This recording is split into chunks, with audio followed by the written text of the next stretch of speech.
Haribo, c'est bon ami pour les grands et les petits. Bonjour et bienvenue dans le journal TAG. Aujourd'hui, nous allons vous parler d'un petit héros très demandé et du stress.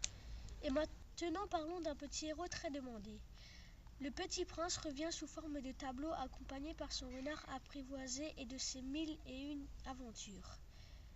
Sous forme de récit, il est très demandé par les écoles qui veulent approfondir l'histoire d'Antoine de Saint-Exupéry. Et tout de suite, passons à une météo complète présentée par Garance. Comme vous le voyez aujourd'hui, il fait très chaud en Alsace.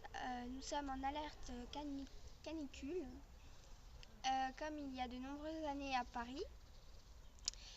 De l'autre côté de la France, en Bretagne, il fera 17 degrés le matin et 23 l'après-midi.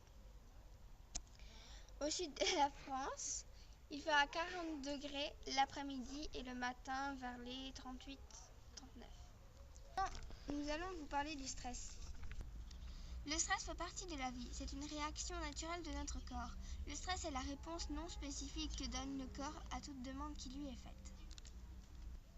En anglais, stress signifie contrainte.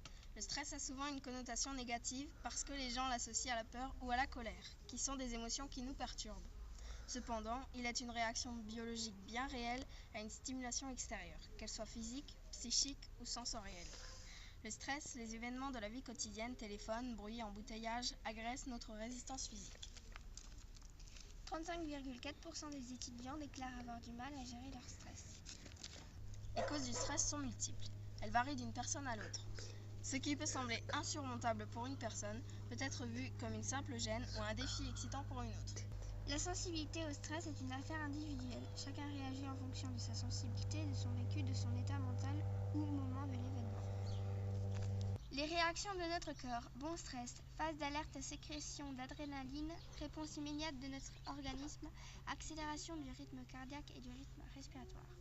Effet positif, mobilisation intellectuelle, augmentation de la force musculaire, amélioration des performances physiques et intellectuelles.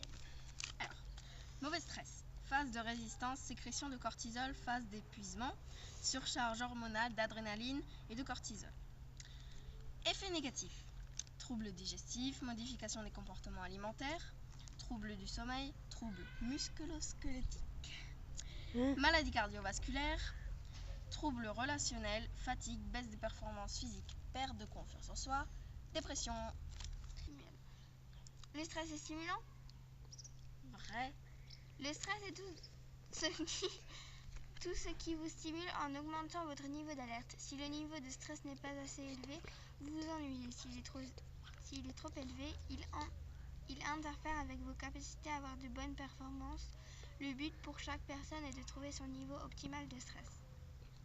Le stress est une maladie? Faux. C'est une réaction de l'organisme pour s'adapter à l'environnement.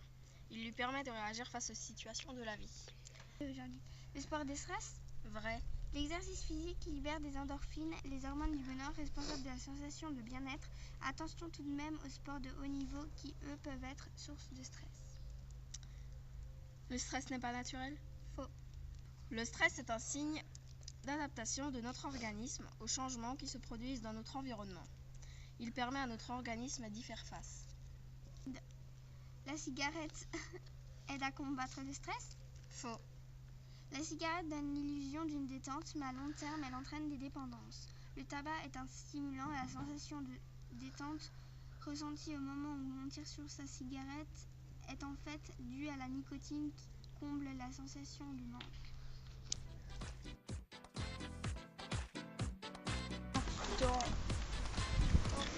Ah, camion! Oh, camion! Ah, ça fait longtemps qu'il n'y en avait plus!